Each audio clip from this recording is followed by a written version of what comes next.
దాన వీర సూరకర్ణ, కురుక్షేత్రం, పోటాపోటీ చిత్ర నిర్మాణాల తరువాత మహానటుడు ఎన్టీఆర్, సూపర్ స్టార్ కృష్ణ మరోసారి పోటీ పడ్డారు. ఈసారి ఇది జానపద చిత్రం కావడం విశేషం. ఎన్టీఆర్ నటించిన సింహబలుడు, కృష్ణ నటించిన సింహ గర్జన చిత్రాలు దాదాపు ఒకే సమయంలో నిర్మాణం జరుపుకొని 15 రోజుల తేడాతో రెండూ విడుదలయ్యాయి. అయితే ఈ రెండు చిత్రాలు ఎన్టీఆర్, కృష్ణ సొంత చిత్రాలు కాకపోవడం ఇక్కడ గమనార్హం. పోటాపోటీగా నిర్మాణం జరుపుకుని ఇటు చిత్ర పరిశ్రమ వర్గాలను అటు ప్రేక్షకులను ఉత్కంఠకు గురిచేసిన ఈ రెండు చిత్రాల నిర్మాణం, వాటి వెనుకనున్న ఆసక్తికరమైన విషయాలను ఇప్పుడు తెలుసుకుందాం. పాతాళ భైరవి ఈ చిత్రంతో జానపద కథానాయకుడిగా తెలుగు వారికి ఎంతో దగ్గరయ్యారు ఎన్టీఆర్. ఆ తర్వాత ఎన్నో జానపద చిత్రాల్లో నటించి వాటికి ఒక నూతన ఒరవడి ఏర్పరిచారు ఎన్టీఆర్. ఆయన నటించిన చివరి జానపద చిత్రం సింహబలుడు. తెలుగు సినిమా చరిత్రలోనే తొలిసారిగా భారీ వ్యయంతో సరికొత్త నేపథ్యంలో తయారైన జానపద చిత్రం ఇది. 55 ఏళ్ల వయస్సులో కూడా రామారావు ఎంతో చలాకీగా నటించారు. అలాగే దర్శకుడు రాఘవేంద్రరావు రూపొందించిన ఏకైక జానపద చిత్రం ఇదే. ఆ రోజుల్లోనే 42 లక్షల వ్యయంతో సింహబలుడు చిత్రం రూపుదిద్దుకుంది. సినిమా స్కోప్లో, కలర్లో రూపుదిద్దుకున్న చిత్రం ఇది. సరిగ్గా అదే సమయంలో నటుడు గిరిబాబు హీరో కృష్ణతో సింహగర్జన చిత్రం ప్రారంభించారు. ఎన్టీఆర్, కృష్ణల మధ్య మాటలు లేని తరుణం అది. దానవీర సూరకర్ణ, కురుక్షేత్రం, పోటాపోటీ చిత్రాల నిర్మాణం తర్వాత వారిద్దరి మధ్య మరింత గ్యాప్ పెరిగింది. అటువంటి సమయంలో దగ్గర పోలికలు కలిగిన సింహబలుడు, సింహగర్జన పేర్లతో చిత్రాలు ఒకే సమయంలో తయారవుతుండటంతో మరోసారి తెలుగు చిత్ర పరిశ్రమ ఉలిక్కిపడింది. రెండు మాస్ ఎలిమెంట్స్ కలిగిన జానపద చిత్రాలు కావడంతో ఒకదానికి పోటీగా మరొకటి తయారవుతుందని ప్రచారం అటు పరిశ్రమలోనూ ఇటు ప్రేక్షకుల్లోనూ మొదలైంది. దీనివల్ల ఇద్దరు హీరోల అభిమానుల మధ్య పోటీ వాతావరణం నెలకొంది. దానికి తోడు ఎన్టీఆర్కి వ్యతిరేకంగా అదే కథతో కృష్ణను హీరోగా పెట్టి గిరిబాబు పోటీగా మరో జానపద చిత్రం తీస్తున్నాడు అని అభిప్రాయం ఎన్టీఆర్ వర్గంలో ఏర్పడడంతో వాతావరణం మరింత వేడెక్కింది. ఆర్టిస్టుగా ఎదుగుతున్న దశలో తనకు ఇలాంటి కాంట్రవర్సీ అనవసరం అనిపించి డైరెక్ట్గా ఎన్టీఆర్ దగ్గరకు వెళ్ళి అసలు విషయం ఆయనకు చెప్పాలని నిర్ణయించుకొని ఓ రోజు ఉదయం 6 గంటలకు ఎన్టీఆర్ ఇంటికి వెళ్ళారు గిరిబాబు. ఆ సమయంలో ఎన్టీఆర్ సోదరుడు త్రివిక్రమరావు, ఆయన బావమరిది రుక్మాంగదరావు, అట్లూరి పుండరీకాక్షయ్య, అశ్విని దత్ అక్కడే ఉన్నారు. ఎన్టీఆర్ మేకప్ రూమ్లో ఉన్నారు. ఎలాంటి సమాచారం లేకుండా హఠాత్తుగా అక్కడికి వచ్చిన గిరిబాబుని చూడగానే వీరంతా ఆశ్చర్యపోయారు. మనకు పోటీగా సింహగర్జన తీస్తున్న గిరిబాబు ఇక్కడికి వచ్చాడేమిటి అనే భావం వారి ముఖాల్లో కనిపించింది. గిరిబాబు వీరందరికీ వినయంగా నమస్కరించగానే రావయ్యా రా అని ఆహ్వానించారు త్రివిక్రమరావు. కాసేపటికి మేకప్ పూర్తి చేసుకుని ఎన్టీఆర్ బయటికి వచ్చారు. గిరిబాబును చూడగానే ఆయన కూడా షాక్ అయ్యారు. అయినా వెంటనే తేరుకుని ఏం బ్రదర్ బాగున్నారా అని పలకరించి ఆఫీస్ రూమ్లోకి వెళ్ళిపోయారు ఎన్టీఆర్. కాసేపటికి కబురు చేస్తే గిరిబాబు లోపలికి వెళ్ళారు. తను వచ్చిన పని వివరంగా ఆయనకి చెప్పారు. మీ సినిమా కథ, నా సినిమా కథ ఒకటేనని అందరూ అనుకుంటున్న మాట నిజం కాదు సార్.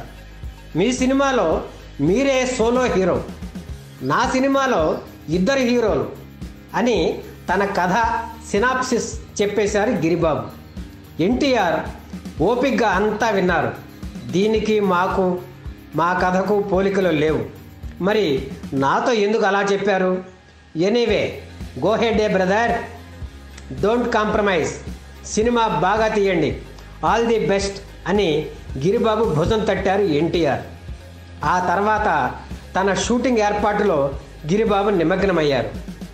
సింహగర్జనలో హీరోయిన్గా వాణిశ్రీని అనుకుని ఆమెను సంప్రదించారు కూడా.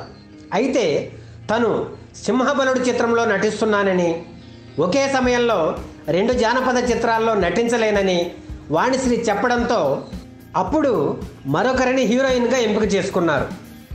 పోటీ చిత్రంగా ప్రచారం జరగడంతో ప్రతి విషయంలోనూ సింహబలుడిని పోల్చి చూస్తారనే భయంతో నిర్మాణపరంగా గిరిబాబు ఎక్కడా రాజీ పడలేదు.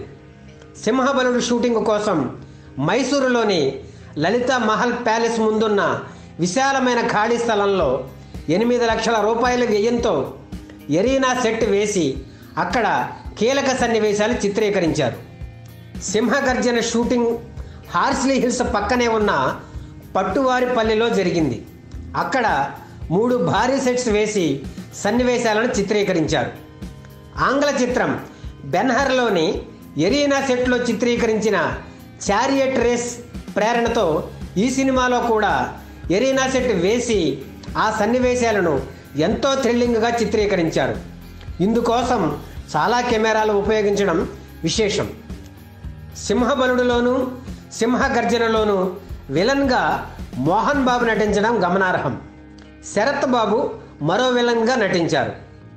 సింహబలుడు కోసం బెంగళూరులో భారీ సెట్ వేస్తున్నారని తెలియడంతో దానికి ఏమాత్రం తగ్గకుండా ఉండాలని జైపూర్ వెళ్ళి అక్కడి కోటలో షూటింగ్ చేశారు గిరిబాబు.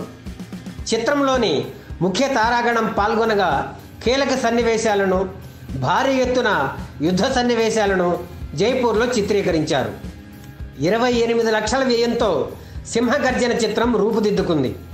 సింహబలుడు చిత్రం 1978 ఆగస్టు 11న విడుదలైంది. ఆ తర్వాత సరిగ్గా 15 రోజులకు సింహగర్జన విడుదలైంది.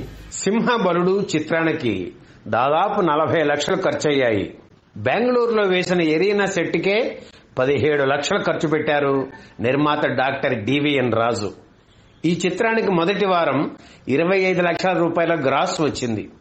ఆంధ్రప్రదేశ్లో కొన్ని ముఖ్య కేంద్రాల్లోని మెయిన్ థియేటర్స్ లో ఈ 2 చిత్రాలు ఎన్నేసి రోజులు ఆడాయో ఇప్పుడు చూద్దాం. హైదరాబాద్ వెంకటేశ్వర థియేటర్లో సింహబలుడు 56 రోజులు ఆడితే సంఘంలో విడుదలైన సింహగర్జన 32 రోజులు ఆడింది. సికింద్రాబాద్లోని చిత్రాల్లో సింహబలుడు 42 రోజులు, ప్యారడైజ్లో సింహగర్జన 12 రోజులు ఆడాయి. విజయవాడలోని అప్సర థియేటర్లో సింహబలుడు 56 రోజులు, శ్రీరామ టాకీస్లో సింహగర్జన 50 రోజులు ప్రదర్శితమయ్యాయి. విశాఖపట్నం నవరంగులో సింహబలుడు 47 రోజులు, పూర్ణాలో 27 రోజులు సింహగర్జన ఆడాయి. గుంటూరు కృష్ణమహల్లో సింహబలుడు 56 రోజులు, లిబర్టీలో 21 రోజులు, కృష్ణా పిక్చర్స్ ప్యాలెస్ లో 20 రోజులు సింహగర్జన ఆడాయి. కాకినాడలోని పద్మప్రియాలో సింహబలుడు 41 రోజులు, ఆనందలో సింహగర్జన 27 రోజులు ప్రదర్శితమయ్యాయి. నెల్లూరులోని కనకమహల్లో సింహబలుడు 56 రోజులు, రంగమహల్లో సింహగర్జన 27 రోజులు ఆడాయి. శ్రీకాకుళం సూర్యమహల్లో సింహబలుడు 50 రోజులు, రామకృష్ణలో సింహగర్జన 20 రోజులు ఆడాయి. ఏలూరులోని రమామహల్లో సింహబలుడు 42 రోజులు, వెంకటేశ్వరలో సింహగర్జన 29 రోజులు ఆడాయి. తిరుపతిలోని బాలాజీలో సింహబలుడు 37 రోజులు, పళనిలో సింహగర్జన 27 రోజులు ఆడాయి. కడపలో రమేష్ థియేటర్లో సింహబలుడు 33 రోజులు, అప్సరలో సింహగర్జన 14 రోజులు ఆడాయి. సో ఎన్టీఆర్ సింహబలుడు ప్రేక్షకుల్ని నిరాశపరిచింది. అలాంటి కథతోనే 2 వారాల తర్వాత వచ్చిన హీరో కృష్ణ సింహగర్జన చిత్రం కూడా ప్రేక్షకుల్ని ఆకట్టుకోలేకపోయింది. ఈ వీడియో మీకు నచ్చితే లైక్ చేయండి, షేర్ చేయండి, వెంటనే సబ్స్క్రైబ్ కూడా చేయండి.